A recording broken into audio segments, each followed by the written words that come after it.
Weinstein, Steve Martin, and Mason Williams. Welcome them, please. Fellas.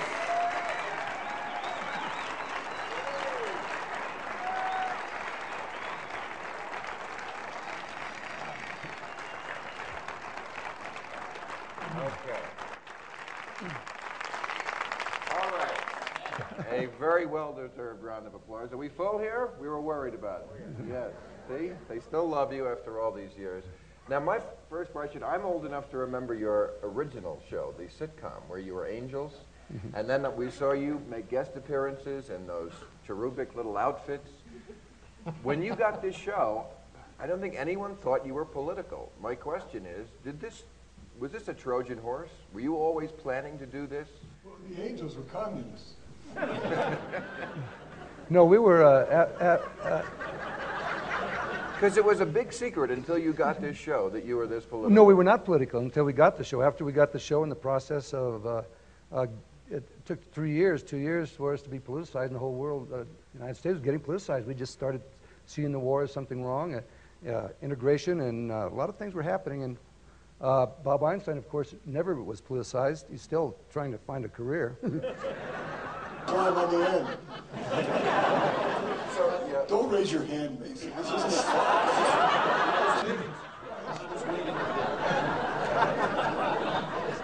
Well, Tommy and I were watching Mort Saul and all these people who, we sort of felt like that there was a whole segment of society that wasn't reflected on television. And he had just done this Angel show, and he said, "Man, I don't ever want to do a show without an audience." And he It was said, so vacuous, there's nothing of right. value, and that's why I asked for creative control when we got the new... Right. That's why there never was another Angel show.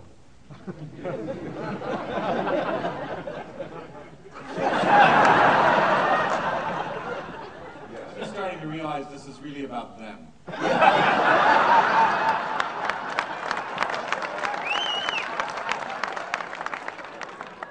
no real need for us to be here, is there?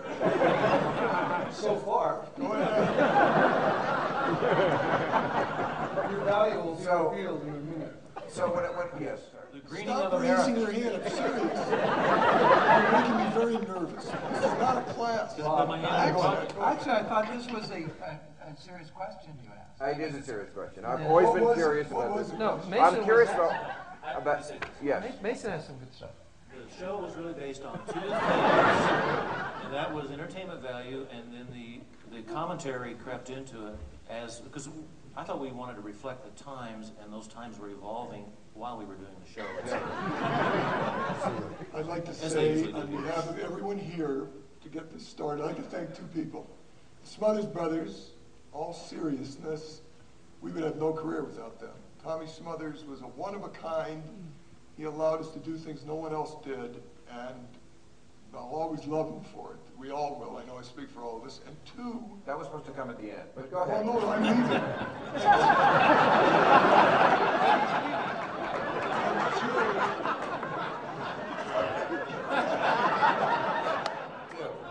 Two, I would like to thank Bud Friedman because of the improv, because he's been here all weekend and no one's thanked him.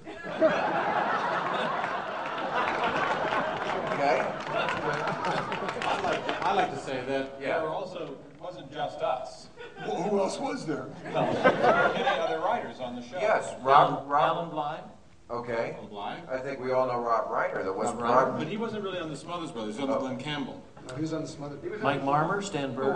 No, Mike Marmon and Stan Burns weren't weren't on on the Smothers show. Brothers. They were on the They were very important. Well, who were those guys? This answers my next question. Why are there no more variety shows? Seriously, why are there no more variety shows? I mean, at that I can't time. understand, they don't want to watch people go, yo, yo.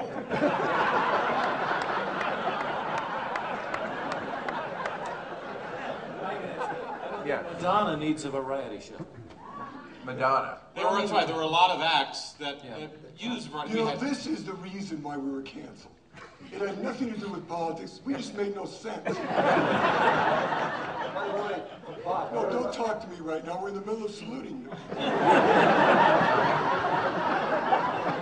Why don't we show the clips? Shush.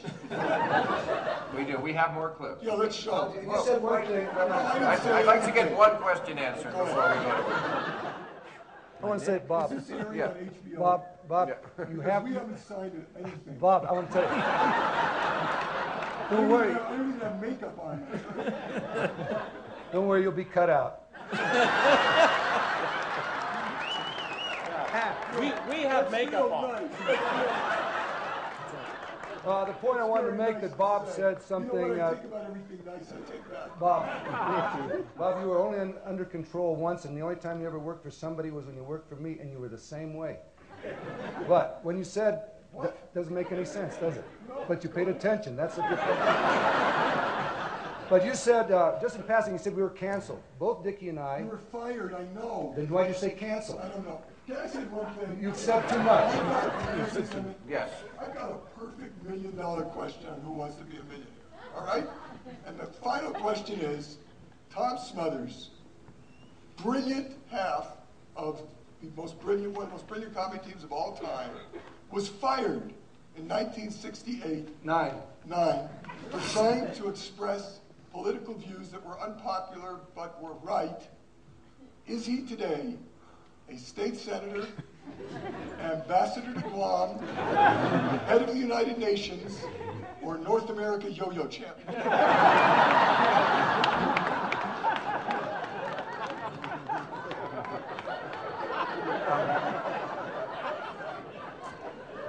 You bring up a very interesting point, totally inadvertently, because you keep slighting Dick Smothers here. No, Yes. I don't, not at all. Because the straight man, as anybody in a comedy festival knows, is, there is no act without the straight man. That's right. The straight man, as I mentioned to you, the straight man in any comedy team defines the comedy team. Any comedy team has been successful over any length of time, has history, had a brilliant straight man. He is the beat, the truth, the people who, the straight man audience has to believe the straight man. If they don't believe the straight man, they will not believe the comic. And that's with Dean Martin, Dan Rowan, Oliver Hardy, Bud Abbott, not you. He also controls the rhythm of it. Yes. To a certain degree. Right. So Dick, take a bow. Dick's spot. Dick Smothers, take it, get it gone. And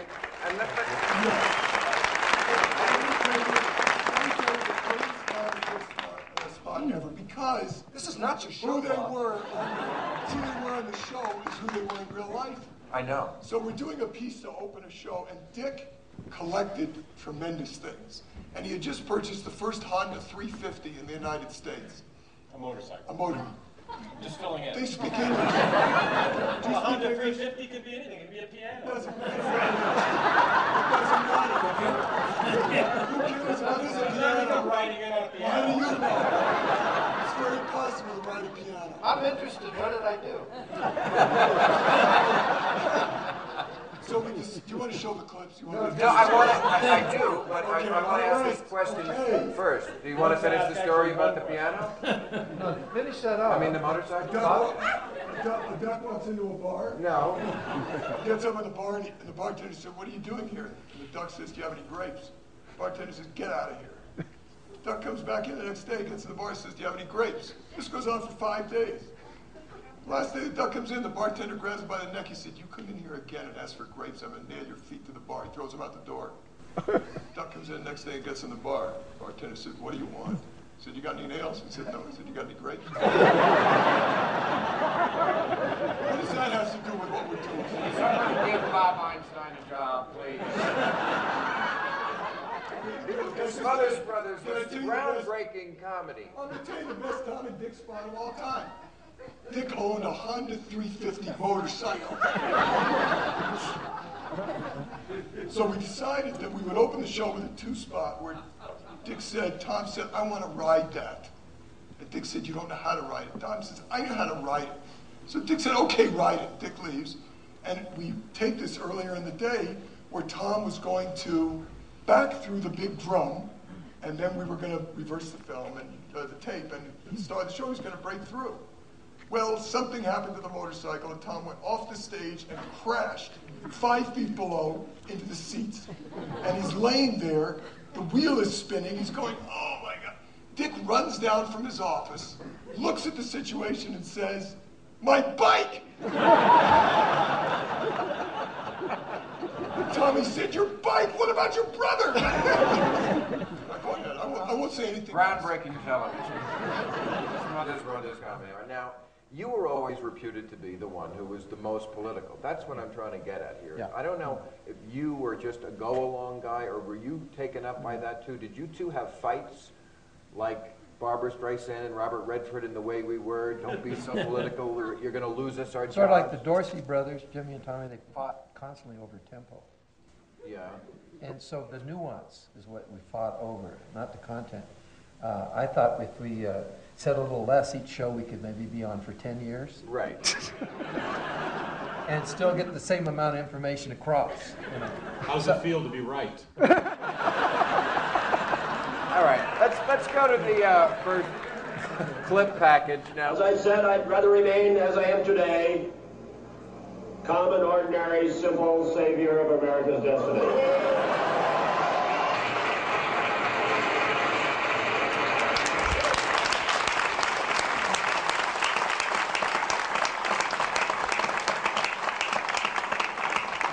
I'd like to just add that it was Mason Williams, I believe, who created that campaign and the idea, really.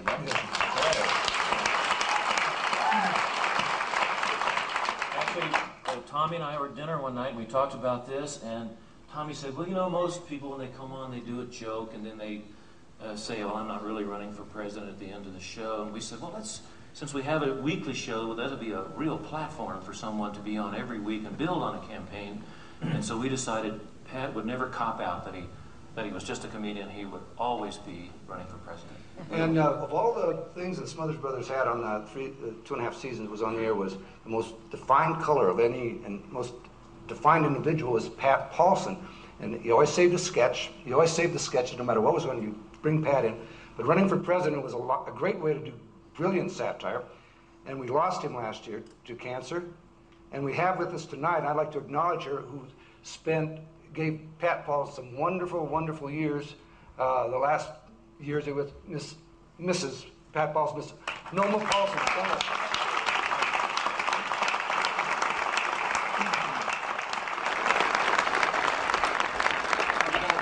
just like to add that Pat Paulson was a hilarious comedian, just in nightclubs, and there were bits before he ran for president. He did a hilarious bit called the comedy lecture, which was just so funny. And I always remembered one thing he did in his act. Early on, he would have his guitar and he would sing, he'd go, try to remember. You know what's fascinating about Pat is you discovered him in a club. And at the time, he wasn't doing very well, so he would cop out in his act. Then when he would do our show, he was the biggest hit in the world. Audiences would scream, and he would still cop out at the end. Well, I met him in San Francisco, and Dick and I were just starting at Purple Line in San Francisco, and we had been working about 3 weeks, and this guy came in, and it looked old to me at the time. He always looked old. And he walked in, he looked at me, he said, after the show was over, we'd done 3 of them, they were really good. And he walks up and he says, I saw your show tonight, and I may make a suggestion. If you put a little more comedy into it, I think it'll really work. He came back about 3 weeks in a row doing this, and everybody realized, who's that asshole? Come back here and keep saying this. And they found out it was Pat Paulson, had to act up the street. Yeah. And that's when I fell in love with him. I did it was great. He also wrote material, and one of our most famous, I Fell in a Vat of Chocolate. From our album. One of our albums was, the song was written by Pat Paulson. Yeah. The great thing about Pat is if you wrote something for him, he made it work. Yeah, it was beautiful. He was As really opposed great. to us. Pat was just fabulous at staying with you to work it out. Yeah. Now, you mentioned his age when you first saw him. When you were doing this show, how old were you when you started doing this show in 1967? Well, we started, let's go back, San Francisco, I was 20 years old. 20 when you 20. Started the business. He's 20. But when you had this network show, I think I was 27, 28. 27. Our first national television show was in 1961 on The Tonight Show's Jack Parr. That's when Yeah, but I mean, when you were doing this Smothers Brothers show, you We were under 30. still under 30. Yeah. And these guys, when he came on, he was 21 and I was 29. 21. 21. They're all lying. I say this 30 years ago. It's as low as I could go. I couldn't go 12. Right. It's amazing how youthful it is. It's amazing that you people that age were taking on the CBS television network and the President of the United States and William S. Paley. And I want to get into some of this censorship stuff. Look, you have 72 episodes of this show that I think you own, but there is one that never even aired. Tell us about that episode, because that's the David Steinberg episode where what was so bad about the whole show that they couldn't air it? Well, it was not the whole show. It was the weight. It was like a red herring. It was the David Steinberg sermonette, and it was Easter. Eisenhower died, and Dickie was away, and that was it. Nixon had been. Yeah, before we go to, that was the one show I missed. I was in Sebring, Florida, racing the 12-hour race of endurance, and Dan Rowan, who I think is the greatest straight man. CBS said he could stand in for me on the show. And so I just leave the show 1 week and we're fired. See how it works? You know something? Never once blamed me. Until now. The thing about the David Steinberg show was that it had religious overtones, and a sense of humor is a sense of proportion, and they said that basically that crowd, That was the one thing that we could never say or do without tons and tons of letter. Anything religious, relatively. It was floods of letters. And they were always written, we would get compliments and the letters would be typewritten. And we would get pans and they'd be written like this. I hate you. And I don't know, do I have this correct? The sermon that David Steinberg did, was it the Moses one or the other one? And had been done on the Tonight Show, had been seen on national television. Right. So as Tommy said, it was a red herring. It was the straw that finally... That was what was an excuse. Interesting point that it was 9 o'clock was the problem. 11 later, was not the crowd that got upset over things like that. Tom also went and talked to the NAB. Did you think that? NAB. NAB. National Association. Boy,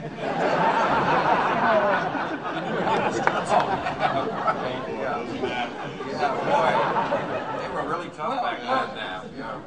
Why don't you relate that story? Well, I was going to ask, who were you fighting with exactly? It was the National Association of Broadcasters. We were told we were threatening their license renewals. We had to put the shows. The whole last year had to be pre-screened for every single affiliate. And that was air freighted. Some person took a tape, flew on an airplane Saturday to New York. They showed it to deliver it there. And during the editing requests for deletions, we were a little late in getting it to them.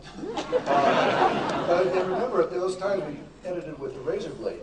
And it would put, that's how you edited videotape, big pieces of 4-inch videotape. So they said, well, it was totally, no more. That was it. Nixon was in. Right.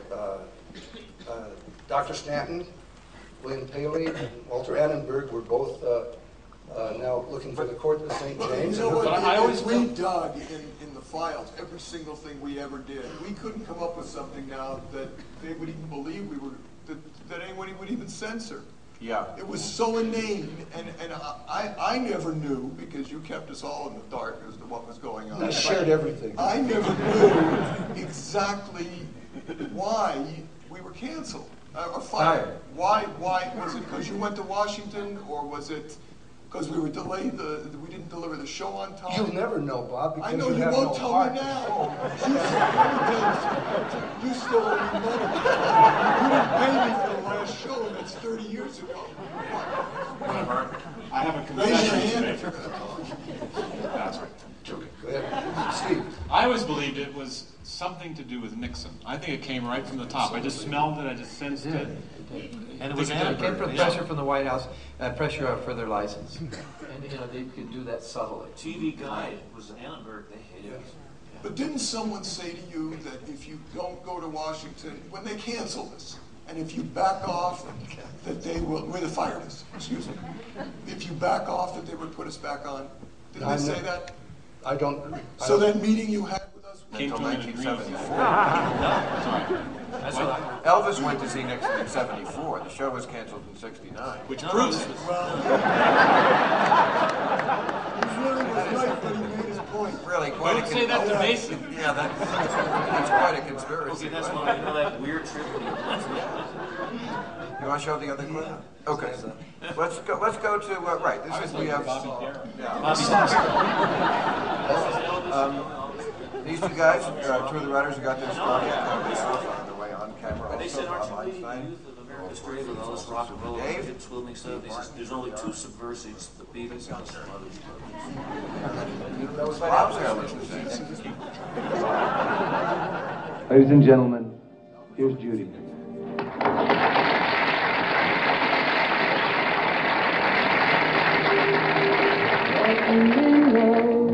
Empty hallways, a pale dead moon in the sky streaked with gray.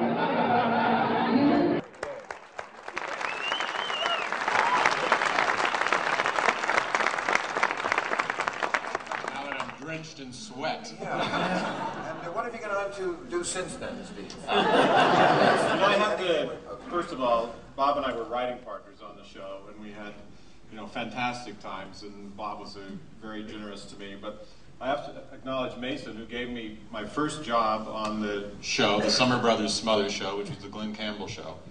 And he hired me. It was a kind of a dumb premise. You wanted people under 30. It's like that. That time you're not supposed to trust anybody over 30. Right, exactly. So you needed people under 30 who weren't talented. So I was dating a girl we named Nina, and we'd sort of broken up, and Mason started dating her, which is the way it worked in those days. And she gave Mason my material, and Mason, I guess, showed it to Tommy, and I was hired for the show, but I had no track record, no nothing. I wasn't in the union. You also had no office. No office, but I found out later I was making $300 a week, and I found out later that Mason was paying me out of his own pocket.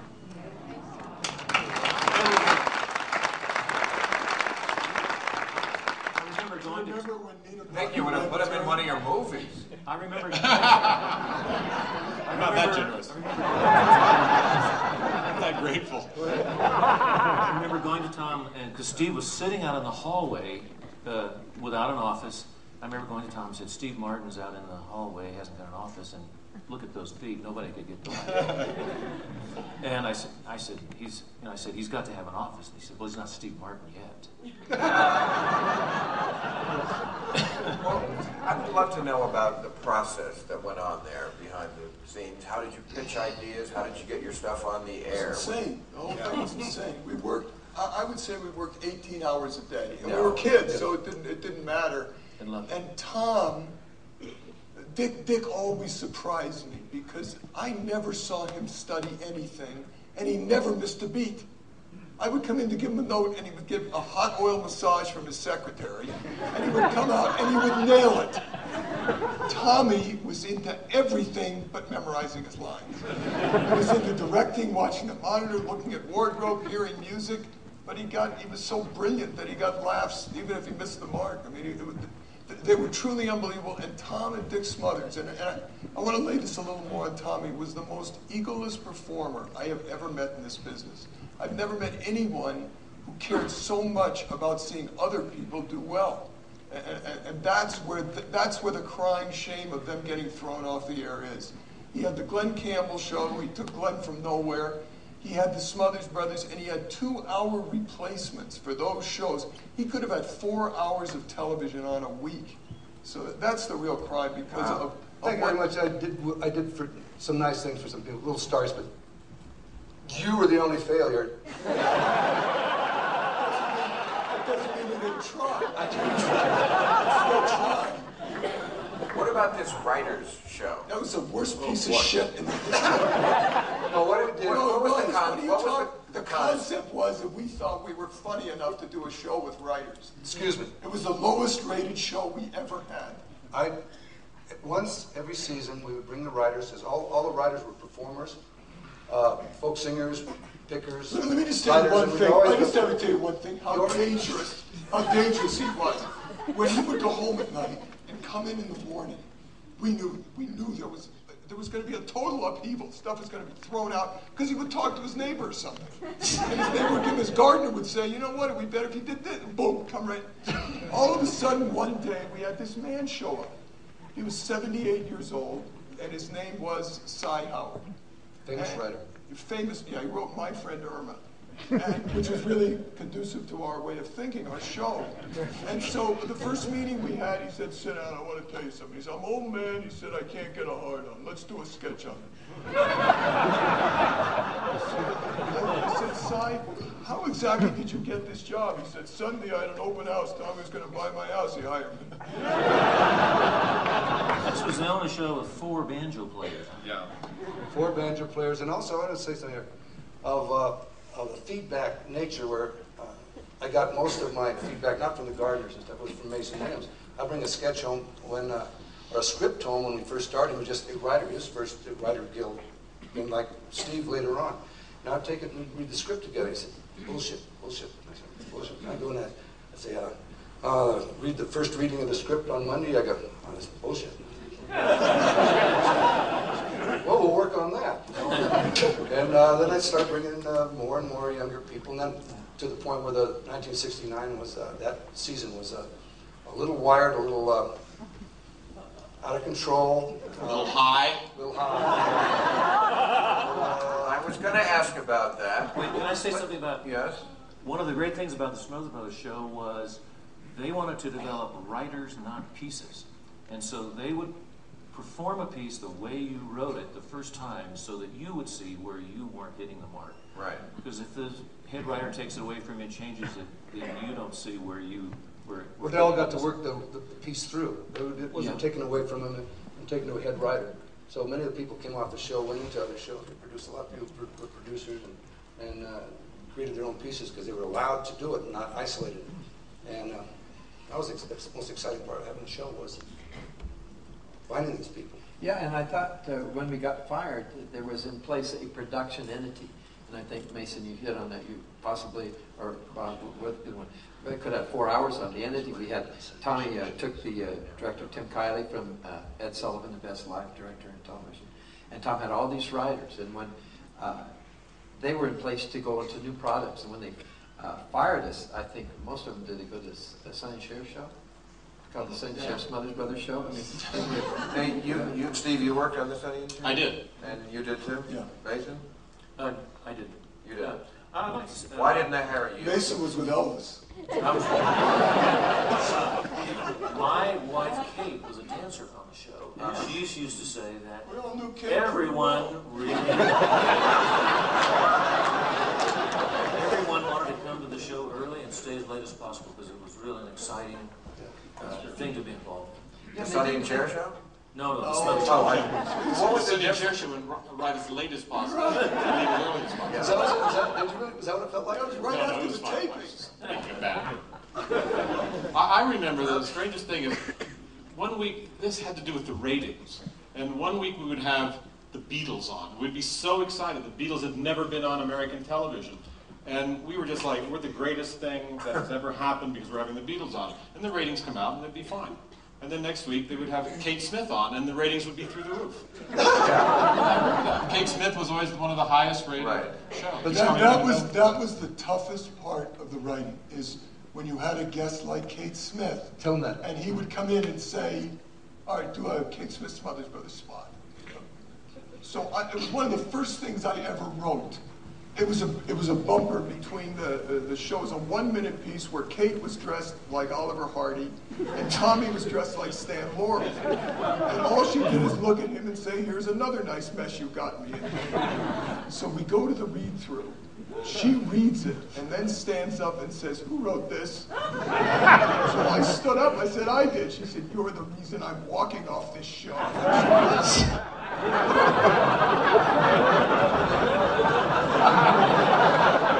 When you look back, it was quite sensitive of you. I just thought she would love it. But if you're portrayed as a fat man, if you're a woman. I'm going to give you a great moment. It was very difficult sometimes to convince him to do things if he didn't want to do it. And we had run-throughs where we would run through for the writers and then all the executives. And the writers always laughed at their piece really loud. So I came up with an idea that was a stupid idea, but I thought it might be funny, Tommy being a rock comic. So we dressed him in tight black pants and everything, and in front of him we had gorgeous girls, the dancers, screaming at every joke he did. And he would do a joke and then strike a pose. So in the run-through, we all died laughing, and he hated it. And I was standing as Officer Judy. But you always said, trust me, it's great, it's it's going a to great work. bit. And I'm standing as Officer Judy next to him to protect him from the crowd during the bit. Now, while he's doing it, I can see the audience. He can't. He can just see the girls screaming. And he'd tell a joke and wiggle, and the audience is like this. The girls are screaming, so halfway through the bit, I said to him, Tommy, you looked and I said, you're bombing. You were right. All right, we should probably, yes, sir. Can I say, the philosophy of the show was that when an artist would come, we would try to present them doing what they did and then include them in something like Kate Smith would sing When the Moon Comes Over the Mountain and then be Sergeant Pepper.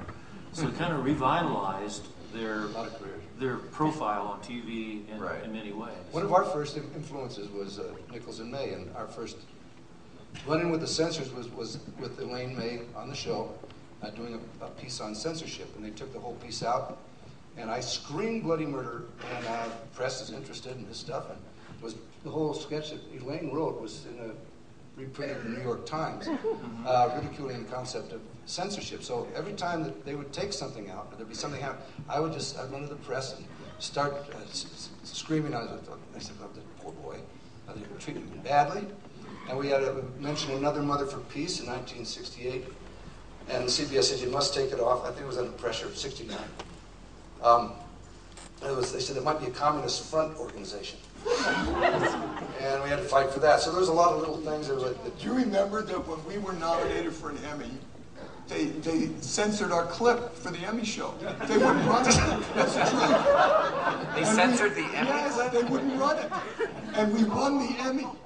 And it was a show. After we were fired, we won. Yes, and we won a show with David Fry, who was a great impressionist. And he did an ending finale number where he played all the presidents. And it was 5 minutes before showtime. This is disgusting, but it's the funniest memory I have. We couldn't find him. I was with you. Yes, and Steve and I are we go into the men's room, and in a stall, taking a crap as all the presidents was David Fry.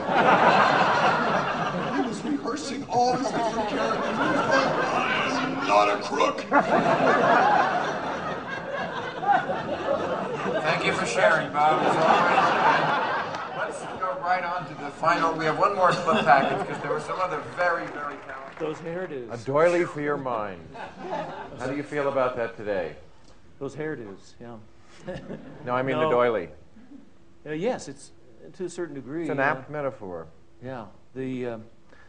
Well, I always believed that you could take the high road and stand up for your position. You know, I used to say to them, you know, CBS is like a high school. You know, you turn in your assignments, so they're the scripts, and they get graded and whatnot. And I learned all this stuff in high school about America, freedom of speech, and all this. And I said, I'm going to hold you to that. And I think that I was on solid ground. But, you know, earlier we were talking about... Some of us were saying before that there are things, most of the things that were cut out would be, of course, allowed today. Very few of the things that were political wouldn't be allowed on a show today. However, I think we should note that the drug jokes that we saw there today would not be allowed in some places. Those jokes that Lee French was doing. But they weren't interested in that. We got away with that. I know. But how did we lose that? How did we lose our freedom of speech about that issue? People started jumping off buildings high on LSD. What about... Well, you know. By that argument, we shouldn't drive cars. I mean, 50,000 people die in them every year. We don't make them. I think that the people in the business dying from drugs had a big effect. Well, let me say, I want to say... And what about the staff? Let me say, you know, as far as drugs were concerned? Yeah, how high were you when you were... I mean, this was 1968, 69. It wasn't part of the show. It wasn't. You couldn't afford to work 18 hours a day and be stoned. Believe me. I wasn't there. What a disappointment. All right. Oh, thank God, Tommy. Those other 6 hours. There was that one question you said, what happens, all these things you could say today. I've had people come and say, don't you wish you had the Smothers Brothers Comedy Hour on today with all the freedom there is of expression? There's nothing you could put it on. Well, if you look at television today, there's no political satire in prime time. It's all Dennis Miller, 11:30 HBO. You're not in the prime time center. Right now, you could not do it again. There's an illusion there's a freedom of speech. And we're talking sex, drugs, violence, and vulgarity, but there's no content in it. You can make bathroom jokes and say suck and tit. And you can kill people. And Where? do all that What stuff. show have you never seen that in Veronica's closet? Yeah. Why are you watching that? I say you can say it. Anyway. It's still not a medium for ideas. Right. It's not even a medium for entertainment. It's an advertising medium that inadvertently presents some entertainment once in a while. Okay. I want to ask how much these battles, now I guess you guys were not on the front lines, he was protecting you or fighting him. How much did they take a toll on you personally? I mean, they say a president ages more than his 4 years in office. Do you think you aged more than your 3 years during that show? I know you two went to couples therapy. That was years later. Oh, yeah. And it did work. I think... yeah, well, I'd like to say, and my feeling of it back there, Tommy was the bumper. Tommy was the protector. Tommy was the fighter for the writers. He stood up. Stood up. Basically, you're really the moral strength of the show. That's really true. And Tommy listened to you a lot, and he listened to all the young writers. And some of the writers made my brothers seem conservative. They were so radical. I think Rob Reiner was in your way face. past out there. But Tommy... So Rob Reiner was on the show. Oh, yeah. That was the summer show. Summer shows. We were partners. Rob and I were partners on the Glenn Campbell show, which was the first summer show, and then Bob and I became. And why isn't he here? What? Because it wasn't really on the Smothers Brothers show. Okay, so anyway, Tommy Mostly couldn't get him. I'd like to say this is just like a lot of forums I see on television and nobody ever finishes a thought. Yeah. It drives me crazy. I guess that's the straight man in me. Yeah, sure. But, go ahead. Tommy would say something about the question, does it age you more than the calendar time or whatever. Tommy went to bed with the problems and the pressures. He was part of the creative force, but he listened and he assembled all these young people without a lot of credits, as I've already said. But then when he stood up for them and fought for them, and so his memory of that would be as the guy who was going into the offices and talking to the guys. He took the brunt of it. But I don't think I wasn't standing up for that. I was standing for the concept. Yeah, It was the exactly. concept that someone could go in and say, you cannot say this. I said, I have creative control, and these are the people, these are our ideas. Why are you saying we can't do this? Tell me your reason. And they said, well, because. And there's nothing, you become a poster boy for when you get hit by a drunk driver, from the mother for mad, or I became a poster boy for censorship. And it was because they touch you, all of a sudden you find yourself speaking, and then people are encouraging you. You're like, yeah, come on, stand up for that. And it was very exhilarating, and I lost my sense of humor for about 3 years after that. Everything I heard, and when I go on a talk show, I'd hear serious problems I would not see.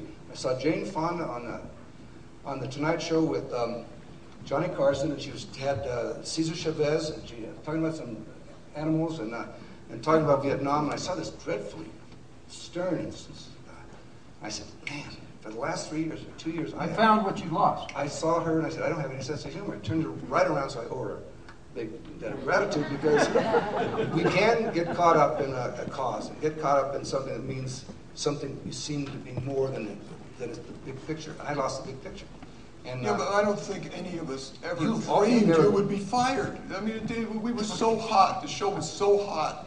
We had the youngest demographic in the history of television as far as teens coming to a television on a Sunday night. We were beating Bonanza. But did they So care even- that much then about the young demographic? They cared about everything, but obviously the pressure was coming from Elvis.